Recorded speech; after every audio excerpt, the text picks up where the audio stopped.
All right, what's going on, y'all? This one's another bar assemblage. We have to determine the nodal displacements, forces in each element, and the reactions using the direct stiffness method. So let's go ahead and get started.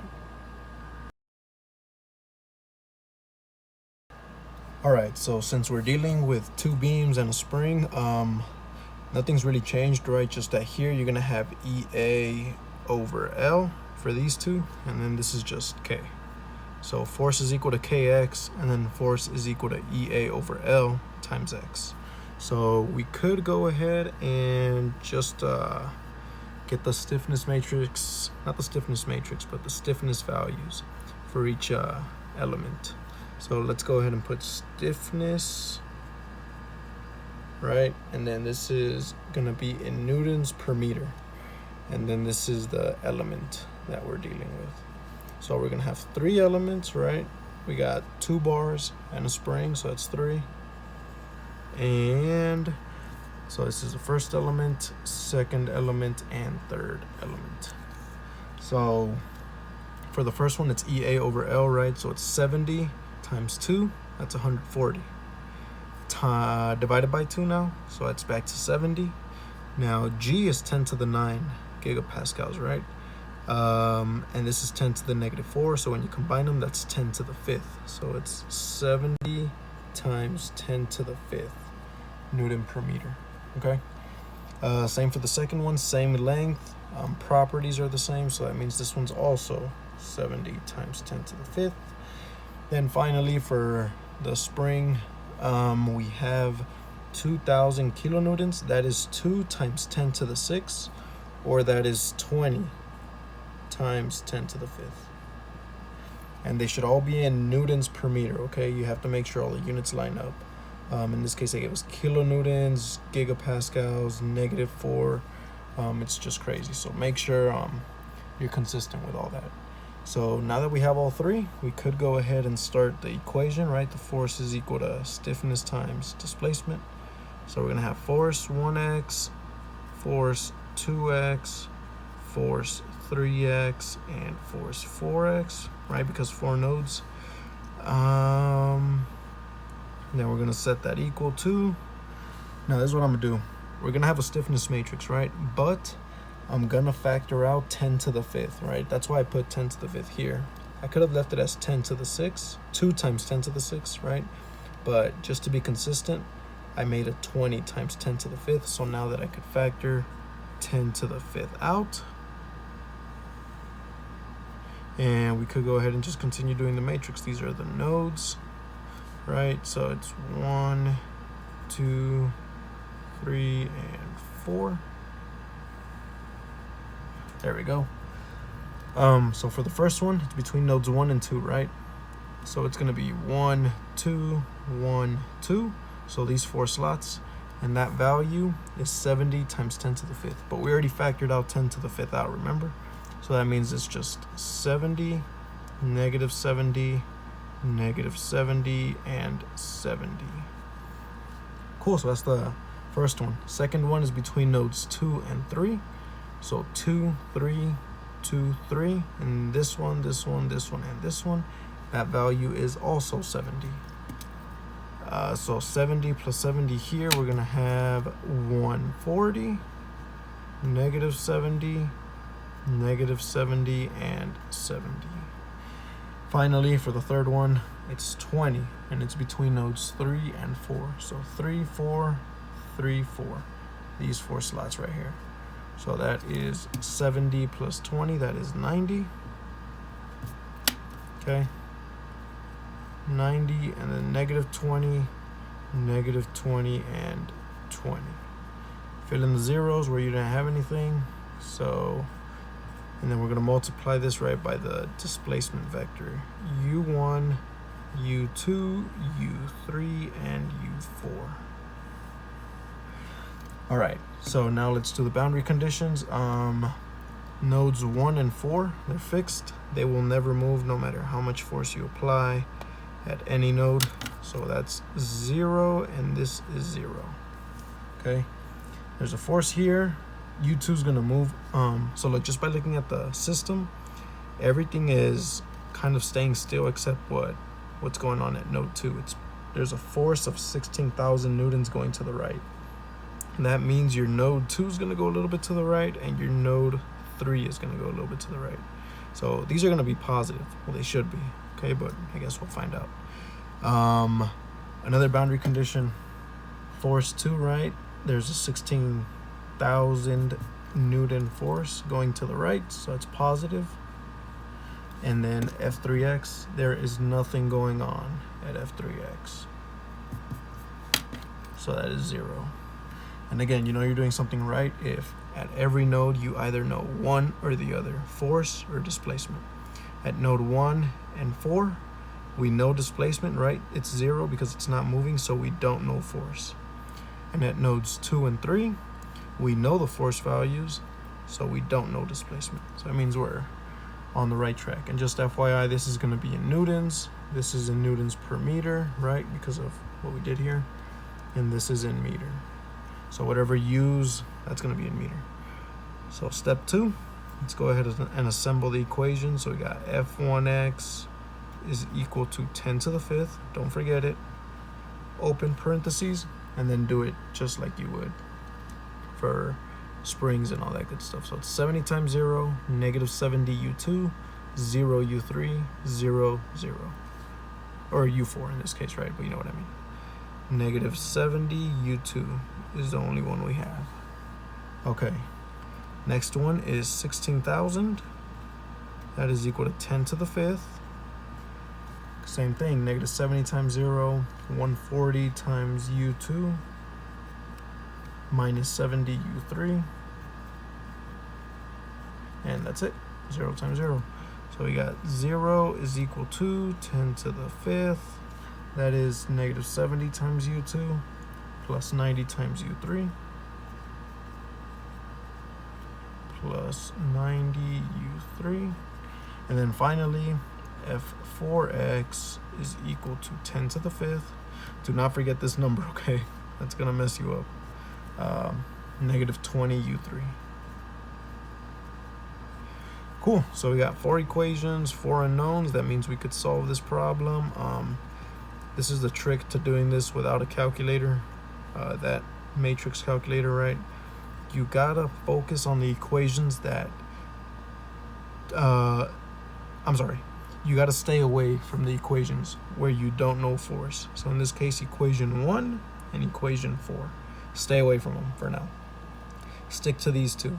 You have 2 equations, 2 unknowns, right? U2, U3. That means you could still solve it. So step 3, and just by looking at it, I'm gonna go ahead and use equation 3 first. Now you're gonna ask why, right? Well, because it's equal to 0. So that means this 10 to the 5th goes away, right? Divide both sides by 10 to the 5th. And just like that, you'll have 70 U2 is equal to 90 U3.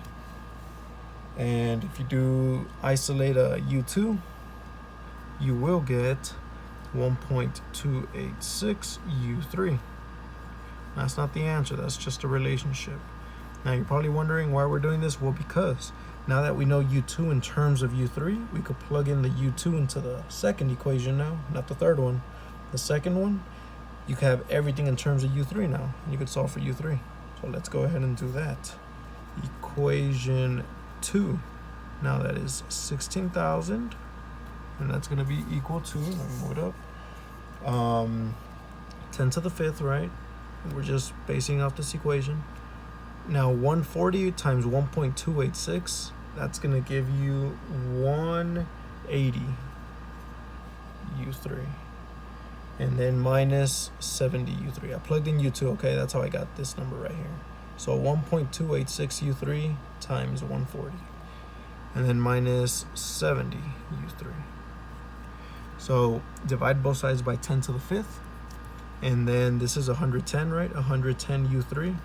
So that means U3 will be equal to 1.455 times 10 to the negative 3 meters. Now that's an answer. So we're gonna box it up. Now that we know U3, plug it into this equation to get U2. So that means U2 is equal to 1.871 times 10 to the negative 3 meters. Now we got U2. We can find force 1 and force 4, right? Just plug in U2 and U3 in these. And let's go ahead and do that. Step 5. Force 1x is going to be equal to negative 13,097 newtons going to the right. Okay, and solve for F4 now. Plug in U3. F4 is going to give you negative 2910 newtons to the right. They're always going to the right, okay? Just be consistent, because this is your positive x direction. That's what we're assuming when we do all this. So this is going to the right. And you could switch it up, right? It's really no point. As long as you specify the positive or negative and then the direction, you'll be all right on the exam. So cool. Now let's verify these answers. So we could verify U3 and U2 just by looking at them. We really can't verify they're gonna move this distance, right? You gotta be crazy to know that, but they're both positive. Remember what I told you? If you apply force here, you're bringing this one in a little bit and this one in a little bit. So that means we're correct. And it makes sense that 1.8, U2 is bigger than U3, right? 1.8 to 1.4. Well, why'd you say that, right? It's because you're applying the force at node 2. So you're kind of pulling at node 2. And yeah, U3 is also moving, but I guess U2 is taking the bigger beating in that sense. So the nodes, I guess you could kind of see them, right? Forces, you could verify them. So some of the forces in the x direction, you got positive 16,000 going to the right. That means when you do all this, there's nothing going on at node 3. So that means this one's being pulled, this one wants to go back to the wall, and this one's pushing against the force, like, hey man, get out of here, you know what I'm saying? So the sum of these two forces have to equal 16,000. It's just in opposite direction, okay? So let's go ahead and verify that. Negative 13,097 minus 2910, that is negative 16,007. So yeah, that's just rounding errors, but yeah, it's verified. So these answers are correct. Now, finally, the local element forces. So step 6. First element, it's between nodes 1 and 2, okay? So it's force 1x, force 2x. That's gonna equal to the first element, 70 times 10 to the 5th. Okay? You gotta make sure you're using the right one depending what element you're doing. In this case, it's the bar. So you could always break it down that way if it makes it easier. Okay, and then that's gonna multiply by nodes 1 and 2, right? So U1, U2. U2 was 1.871 times 10 to the negative 3. U1 was 0. Let's do some math, right? Equals 70 times 10 to the 5th, right? Open parentheses, 1 times 0 plus negative 1 times this. That's going to be negative 1.871 times 10 to the negative 3. Multiply 70 times 1.871 negative, and then times 100, because that's what you get with the 10s right there. So F1x of element 1 is going to be equal to negative 13,097 newtons going to the right, and F2x of element 1 is pretty much the same, just opposite signs, right? So it's 70 times 10 to the 5th, just like here. Now instead of 1 times 0, it's negative 1 times 0 plus 1.87 this right here. So this just becomes positive. And it's the same number, 13,097 newtons going to the right. And don't worry, we'll verify these numbers. I'll show you how in a sec.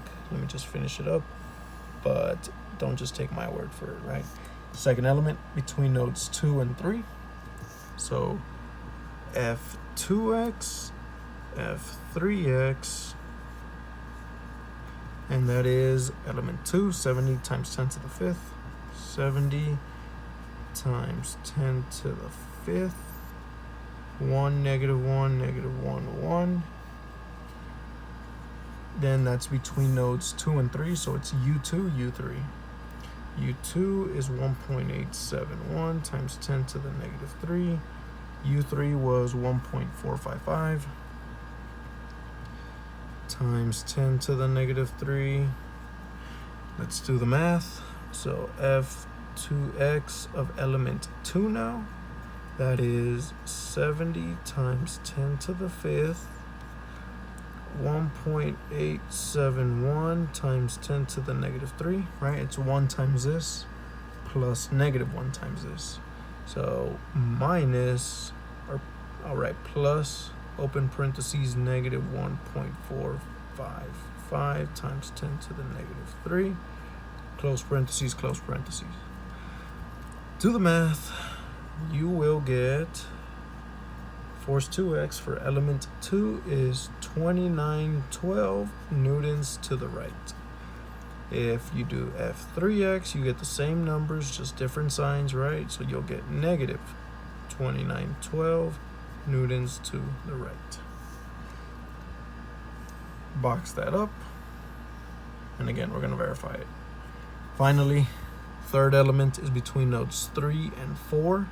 So it's going to be F3x, F4x, all right? That is going to equal the stiffness. Element 3 is 20 now. So 20 times 10 to the 5th, 1, -1, -1, 1. Okay.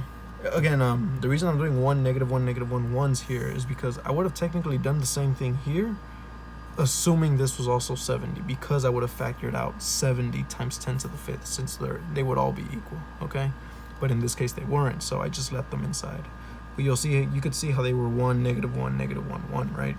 It's just, you gotta multiply this back inside. But I'm assuming you know how to do that. U3 and U4, right? Between nodes 3 and 4, so U3 was 1.455 times 10 to the -3, and that is 0 for U4. All right, we're near the end. F3x of element 3 now, that is equal to 20 times 10 to the 5th, right? Open parentheses, 1 times 1.455 times 10 to the -3 plus -1 times 0, so close parentheses. Do the math, you will get F3x of element 3 is positive 2910 newtons going to the right, and F4x, you just switch the signs, of element 3, you will get negative 2910 newtons going to the right. So let's verify. Okay. Now this is how you verify them. To verify these local element forces, you simply add up all the local forces at each node, and that total value should equal your big force. Okay, so let's go ahead and do the first one so you can see what I mean.